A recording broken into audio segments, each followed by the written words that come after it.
महाकुंभ का मेला लगा हुआ है। 144 वर्ष के बाद महाकुंभ का मेला लगता है। अब महाकुंभ के मेले से एक बाबा यहाँ पहुंचे हुए हैं और काफी खूबसूरत दृश्य देखने के लिए मिल रहा है।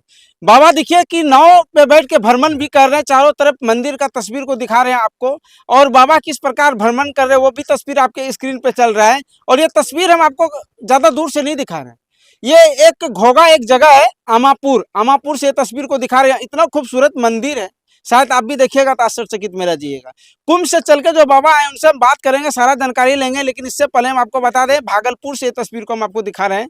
यहाँ खूबसूरत मंदिर है, खूबसूरत चारों तरफ पहाड़ भी है और नौका का भ्रमण कर रहे हैं। महाकुंभ से चल के बाबा आए, इनसे बात करेंगे। आप महाकुंभ से चल के आए हैं और यहाँ का जो है आज आप भ्रमण कर रहे हैं, कैसा लग रहा है कि महाकुंभ में पहले तो महाकुंभ का मेला 144 साल के बाद लगा और काफी साधु महात्मा जो है वो महाकुंभ पहुंच रहे हैं और अभी भी है, लेकिन आप महाकुंभ से चल के भागलपुर की धरती पे पहुंचे, कैसा लग रहा है आपको?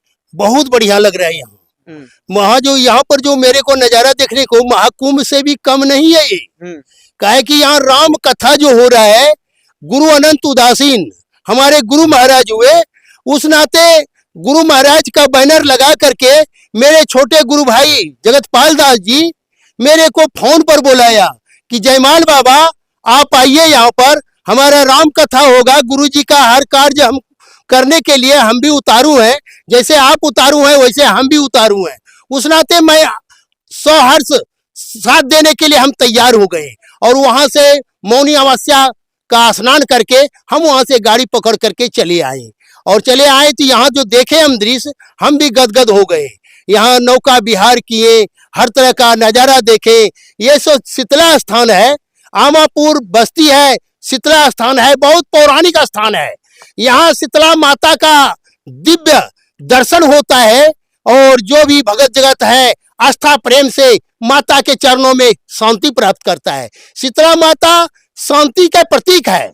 जो भी चेचक गोटी होता है वो माता का ही कुछ कमी के चलते हो जाता है। जो माता में आस्था भक्ति रखता है उसको कभी कुछ नहीं होता है, वो हमेशा शांति से जीवन यापन करते हैं। तो आज यहाँ जो राम कथा हो रहा है, आज 5वां दिवस है। 5वां दिवस में यह राम कथा, राम का विवाह होंगे।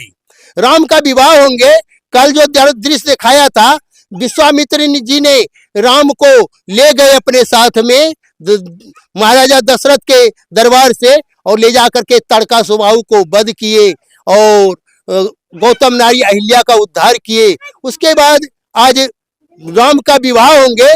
विवाह के पर्यंत बाद में और जो दृश्य दिखाने के होगा, जो दिखाएंगे, और सबके सब कार्य बहुत सुचारू रूप से हो रहा है। भंडारा भी हो रहा है, साधु महात्मा को दान दक्षिणा भी जगह से मिल रहा है, वो देख रहे हैं हम भाई। वहां से भी आए हैं तो यहाँ भी मेरे को बड़ा नजारा धन्य दिखाई पड़ रहा है। रोज गंगा में स्नान कर रहे हैं। ये गंगा का ही जल है, त्रिवेणी कहता है इसको, त्रिवेणी भी बोला गया है।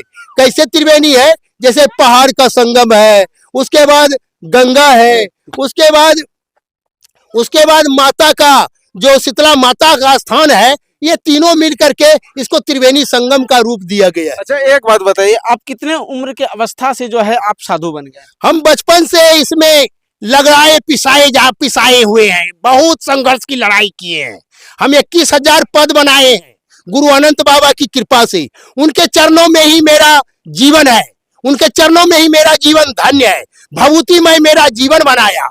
उस नाते मैं कहूंगा ऐसा गुरु सबको मिले, जो कि किसी भी जाति, किसी भी वर्ण, कोई भी कौम का हो, सबको गुरु अनंत बाबा ने सम्मान दिया, सबको चेला, सबको आस्था प्रेम भक्ति से जोड़ा। यज्ञ कराते थे हमारे गुरु महाराज, कम से कम 100 से आगे यज्ञ करा करके इस धरती पर से अपने धाम हिमालय को चले गए थे। अच्छा, एक बात बताइए बाबा, साधु जो होते हैं वो तो ज्ञानी होते हैं, और कुछ जो बचपन से साधु लाइन में चले आते हैं वो अलग तरह का है, लेकिन आप बहुत चीज सुनने में आया कि आप लिखे भी हैं। हाँ, लिखे हैं। हम 21,000 जो पद बनाए हैं गुरु अनंत बाबा की कृपा से, उनके चरणों में ही मेरा जीवन है, उनके चरणों में ही हम अपनी आस को झांक रहे हैं। काहे कि बार बार भगवान बनना, ये भी भगवान भी यदि बार बार भगवान बनता है तो उसको भी तो दुख लगे रहता है। इसलिए आवागमन से मुक्त होने के लिए ऐसे महापुरुषों को का चरणों में हम नाक लग रहे हैं धरती पर कलयुग में। उस नाते मैं आवागमन से मुक्त होने के लिए गुरु अनंत बाबा ने अपने शरण में लिया और मेरे जीवन को चकाचौंध कर दिया। जयमाल मेरा नाम रखा, जयमाल किसी को पहनाए, तब मेरा जीवन धन्य हुआ। इसलिए हमारी शादी विवाह भी हुआ, हर कार्य धरती पर हुआ। कौन ऐसा कार्य गृहस्थ विरक्त दोनों में शहंशाह बनाया, दोनों में सबसे महान बनाया। उस नाते मैं खोल करके बोलूंगा, बालक जयमाल बालक भाव में भक्ति किया, बुढ़ापा में बालक भाव की उपाधि, बालक भगवान की उपाधि हम प्राप्त किए। उस नाते मैं बोलूंगा कि हर बात अपने माता पिता को सुनाऊंगा कि मैं सुन ले रे माता पिता, त्रेता में कलयुग में भगवान बन करके जो आया, क्या त्रेता में द्वापर में भगवान जो बनकर आया, क्या कलयुग में वो भगवान बन करके नहीं आएगा? जरूर आता है। उसको पहचानने का सबको क्षमता नहीं होता है। पहचानने का हम बालक भाव में भक्ति किए, रो गा करके अश्रु की धार बहा करके गुरु अनंत बाबा को रिझाए। उस नाते मैं कहूंगा कि मेरा कोई मेरा नजारा देखा इस धरती पर, रो रो करके बिलख बिलख करके गुरु महाराज को हम रिझाए। और कैलाश जो हमारे गुरु महाराज गए थे, कैलाश से आकर के सूक्ष्म रूप से मेरे सिर पर हाथ रख करके मेरे जीवन को निहाल किया। जैसे द्रौपदी की लाज जब टेर लगाया कृष्ण भगवान का, तो द्रौपदी की लाज बचाने के लिए द्वारका से जूठे मुंह कृष्ण भगवान पल गिरने में जितना समय लगता है उतने समय में आकर के द्रौपदी की लाज बचा दिया। सारी बीच नारी बीच सारी कर दिया, सारी की पहाड़ लगा दिया और दुशासन दुर्योधन हार मान गए। ये तो नजारा आप सबों को भी टीवी में चैनल में सब तरह से देखने को मिला। एक बात बताइए, जब आप बचपन से जब साधु का रूप ले लिए तो उस समय आपके माता पिता तो रोके होंगे? माता पिता बिलख बिलख करके रोए। मेरा पिता तो मेरा बचपन में ही सुधर गए थे।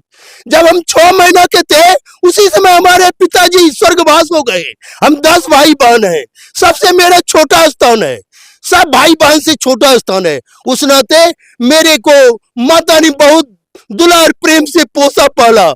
जो लेख होता है वो लेख पूरा होता है धरती पर, वो लेख मेरे को पूरा करवाया गुरु महाराज ने। और ऐसा गुरु महाराज सबको मिले जो कि जीवन धन्य हो सबका। तो कलयुग में यदि बालक जयमाल का जो जीवन देख रहे ना, धन्य जीवन है। इसमें आनंद ही आनंद। मेरे को गुरु अनंत बाबा मेरे को एसी में रखा है, एसी का सुख दे रहा है। भक्ति रूपी एसी में मेरे जीवन को धन्य किया है। हम आप लोगों को काशी में जो बनाए हैं, हम जो बहुत ऐसी रचना की है, 500 से अधिक हमारी रचना है। उसमें रामायण भी है, रामावतार रामायण भी है, और क्या कहते हैं भरत चरित्र है। भक्ति मार्ग में 15,000 पद है, ऐसे लेकर के 21,000 पद है। आपको हम गौ पूजा के ऊपर में सुनाते हैं, सुनिए, देखिए कैसे कैसे फक्कर साधु कैसे कैसे वाणी को अंजाम देता है। कम से कम आप माता पिता है, कम से कम विचार कीजिए, ये बालक सत्य में दर्शाया है कि नहीं दर्शाया है, इस पर आप गौर फरमाएंगे। प्रेम से बोलो, तपस्वी संत अनंत दास की जय, श्री चंद्र भगवान की जय, बाबा राम सेवक दास जी महाराज की जय, संत समाज की जय, भक्त समाज की जय। ओम हर हर महादेव। गौ पूजा सेवा महान, गौ में सब देव महान।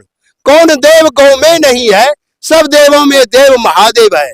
उनका भी उनमें स्थान, फिर अब कौन बचा भगवान। गौ में 3300 करोड़ देवता, रोम रोम में सब देव रहता। गौ की सेवा सम सेवा नहीं, गौ की पूजा सम पूजा नहीं। गौ की पूजा सर्वोपरि है, आज सनातन शाश्वत धर्म है। देव और दानव में जब भई लड़ाई, देव लाचार डर से गाय में समाई। कैसे गाय का वध तुम करते, कम से कम देवी देवता से तुम डरते। कितना पाप जघन्य भारी, पाप का भोग मिलेगा भारी। गोवध पाप इतना भारी, निर्घिन में जन्म बारंबारी। सरल दुर्गंध में जो गोता मारता, उन्हीं में जन्म बराबर मिलता। गाय को मारे जो मानव पापी, बारंबार जन्मे हाथी में प्रतापी। प्रतापी पना ही हुआ दिखाता, निर्दोषी को जो सजा देता। जिनकी नहीं गलती धरती पर, उनकी हत्या से जघन पाप पृथ्वी पर। जो कसाई गौवध करता, हत्या का पाप उनको लगता। जो खरीदता वध करने वास्ते, अंधा बहिर कोढ़ी बनकर भोगते। जो मांस खाता उनका भाई, रीछ भालू सियार में जन्म ले। मांस से पेट नहीं भराता उसका, इसलिए वैसे में जन्म उनका। बहुत अन्यायी पापी हुआ व्यक्ति, सत्कर्मी बनने से पाप कहाँ करती। जीवन गर्त में ले जाने वास्ते गौ की हत्या जघन पाप लेते हैं। पाप आसान नहीं है पृथ्वी पर, जिनकी दूध अमृत पृथ्वी पर, उन पर तुम हथियार चलाया, कैसे तुम पाक पवित्र कहलाया।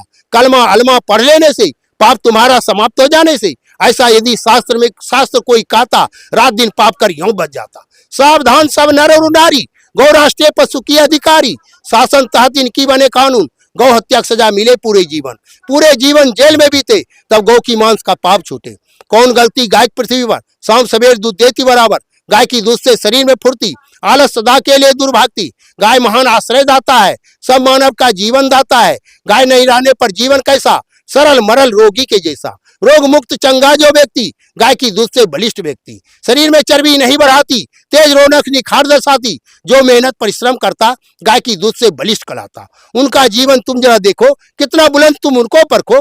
गाय की गोबर जलावन बनती, गोबर मूत्र दूध से पंचगव्य बनाती। पूजा पाठ में इनकी प्रधानता, सर्वश्रेष्ठ सब जगह दिखता। कैसे उसे तुम नीच समझते, अपनी रहन सहन पर तुम सोचते। उपाय तुम्हें मिल जाता जरूर, सतपथ पर जब जीवन नूर। जीवन में इंजोर यदि तुम चाहते, गौ की पूजा सेवा में जीवन देते। जो गौ की पूजा सेवा की भारी, गोलोक की बन जाती अधिकारी। बालक जयमाल बालक भाव से, गौ सेवा की तन मन धन से। सेवा महान का फल कितना भारी, विश्व में स्थान मिला है सबसे न्यारी। अध्यात्मवादी विश्व पैमाने पर, पद रचना में सबसे श्रेष्ठ पृथ्वी पर। पद रचना में सम्राट की उपाधि, बालक जयमाल की सबसे बड़ी ख्याति। प्रेम से बोलो तपस्वी संत अनंत दास की जय, श्री चंद्र भगवान की जय, बाबा राम सेवक दास जी महाराज की जय। मैं अपना पहचान देना चाहता हूँ, जानकारी। सतकुटीर घोगा ब्रह्मचारी बाबा आश्रम गुरु जी महाराज के शिष्य हैं। और मैं भी एक बालापन से भक्ति संगीत मैंने रहते आया। गुरु जी ने मुझे जो भी आशीर्वाद दिया, उस आशीर्वाद पर मैं अपनी भी ज़िंदगी जो है बिता रहा हूँ। और यहाँ आने का हुआ, जो कि हमारे व्यास जी महाराज हैं, उन्होंने मुझे फ़ोन करके बुलाया कि आमापुर नगरी में शीतला महारानी स्थान में त्रिवेणी संगम में ये कार्यक्रम हो रहे हैं, श्री रामचरित्र मानस कथा यज्ञ। इसमें आकर के आप भी हमें सहयोग दें। तो इसलिए करके मुझे भी आना पड़ा। आए तो उस दिन से यहाँ का इतना प्रेम प्यार मैं देख रहा हूँ, आमापुर वासियों की, नगर की, बच्चे बुतरू माता पिता के। मुझे आश्चर्य लग रहा है, कभी इस स्थल पर हम नहीं आए थे। यह मेरा प्रथम आगमन है। और हमारे जयमाल बाबा उदासी जी का भी प्रथम चरण है यहाँ पर। और ये कथा भी आप सोचे थे कि इस तरह का जगह मिलेगा आपको, आप लोग को देखने के लिए? ऐसा तो सोचे नहीं थे, लेकिन हमारे भगवान राम की बड़ी अनूप कृपा हो गई, जो कि हम लोगों को इस धरती पर और यहाँ के वासियों की जो जग प्रारंभ किए, इसमें आने का हमें मौका मिला। और यही एक चीज़ है जो कि राम दो नाम का जो मंत्र शक्तिशाली हमारे विश्व के अंदर पैमाने पर है, यह शक्तिशाली शब्द है। और ये इतनी शक्तिशाली शब्द है राम, कि राम कह करके हमारे हनुमान जी लंका फान गए, पहाड़ ले आए। तो राम में ऐसा शक्ति है, तो भक्ति में शक्ति मिलती है। इसलिए मुझे आत्मा में भी ऐसी शक्ति मिल रही है।